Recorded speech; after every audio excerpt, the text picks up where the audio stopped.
Bonjour les amis, écoutez, j'ai plutôt envie d'être joyeux ce jour pour plusieurs raisons. Et la première, c'est que je récupère ma chaîne. Vous savez, la chaîne à partir de laquelle tous les jours, je vous faisais une vidéo depuis 3 ans. Je la fais depuis 5 ans. Mais cette chaîne-là, depuis 3 ans, c'est une chaîne que nous avaient montée nos amis russes. Et j'avoue que pendant 3 ans, je n'ai eu qu'à me louer de la qualité de leur service. Il n'empêche que la décision a été prise au niveau de Riposte Laïque, donc de changer de lieu d'hébergement. Et donc, j'ai suivi la discipline de Riposte Laïque. Et depuis une dizaine de jours, nos informaticiens, nos spécialistes ont un travail de fou.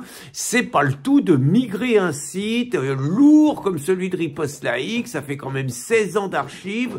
C'est un boulot énorme. Bon, il y a toujours des complications. Ils travaillent pratiquement jour et nuit depuis 10 jours. Et là, les choses s'améliorent sur Riposte Laïque, même si tout n'est pas encore parfait. Et sur ma chaîne, donc, ils sont en mesure de vous la remettre à disposition. Je ne sais pas encore si on pourra envoyer encore une lettre de demain, mais en tout cas, je vous donne les moyens pour vous dire, elle est disponible. Et je rebondis donc de ma chaîne pour passer à Bulot-le-Maire, qui a attaqué très durement le très méchant Vladimir Poutine, celui qui m'a hébergé sur ma chaîne pendant 3 ans quand même, Donc moi je peux pas aller dans ce sens, c'est pas possible. Donc Bulot, il était déchaîné. Il faut reconnaître que Bulot, c'est l'homme de tous les records. Parce qu'il y en a qui commençaient à dire, quand il y a eu le changement de gouvernement et qu'ils ont viré la Burne-Borne, il y en a déjà qui voyaient Bulot à Matignon. Mais bon, ça, c'est pas une hypothèse qui va au bout, ça marche jamais. Bulot, c'est l'éternel perdant de Matignon, on le donne toujours favori et il arrive jamais, c'est un tocard, voilà, comme on dit dans les courses, c'est un tocard. Mais donc, Bulot, il est resté à Matignon, il est resté à Bercy, alors qu'il y avait des rumeurs qui le donnaient à dégager, et c'est le plus ancien ministre qui soit resté à Bercy. Il en est à 4 ans et 10 mois, record toute catégorie. Donc c'est surtout grâce à lui qu'on doit un autre record toute catégorie, c'est le montant de la dette. Plus de 3000 milliards d'euros de dette. Choupina, il a expliqué ça hier soir lors de sa conférence de presse.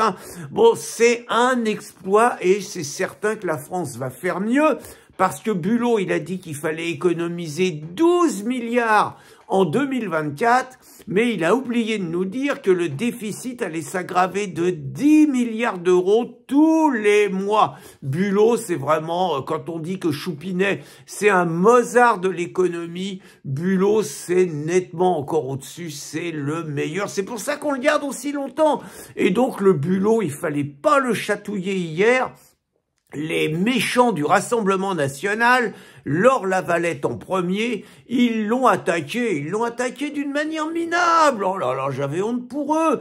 Ils sont pas contents parce que l'électricité va augmenter de 10% au 1er février prochain, et donc l'électricité augmentant de 10%, ça va quand même faire une augmentation de près de 40% en une année du prix du kilowattheure. Et l'opposition, le Rassemblement National, ils sont pas contents. Le Bulot, il les a séchés de première. Il leur a dit d'abord que s'il n'avait pas été là, c'est pas de 40% que ça aurait augmenté, mais de 100%.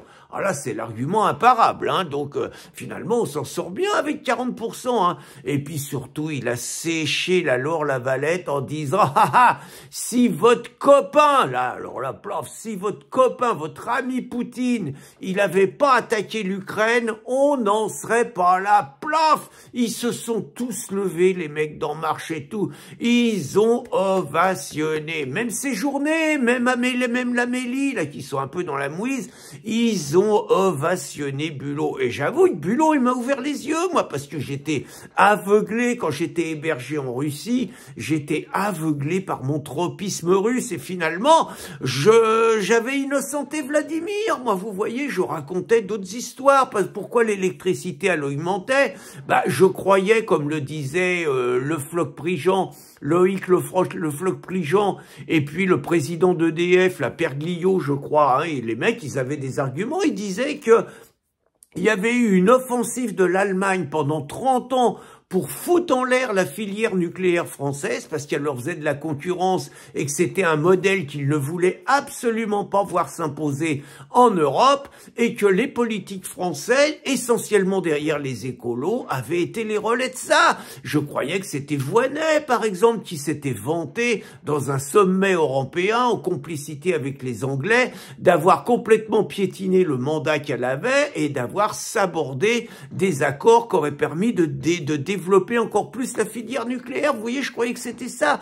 Je croyais que c'était la fermeture de Fessenheim qui avait été promise par Hollande, parce que les écolos, ils faisaient le chantage aux accords électoraux, et donc le gros mou, il avait promis la fermeture, et Macron, dès qu'il est arrivé au pouvoir en 2017, alors que rien ne l'obligeait, il a fermé Fessenheim. Moi, je croyais que c'était à cause de ça.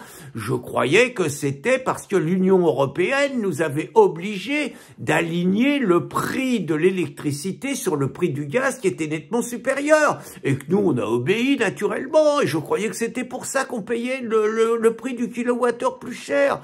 Je croyais que c'était parce qu'on voulait pas sortir de l'Union énergétique européenne, alors qu'on peut en sortir exactement comme l'ont fait le Portugal et l'Espagne, qui, eux, ne subissent pas les hausses que subissent les Français. Je croyais que c'était à cause de ça, moi. Et Bulot, il m'a ouvert les yeux. C'est pas du tout ça.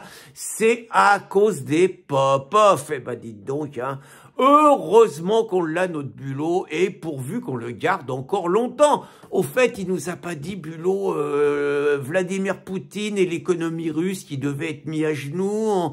On en est où? On en est où, là? Bon, je crains de connaître la réponse. En attendant, les amis, écoutez, retournez me voir sur ma chaîne. Ce sera avec un grand plaisir que je vous accueillerai de nouveau. Et longue vie à l'inimitable Bulot. Bonne journée, les amis.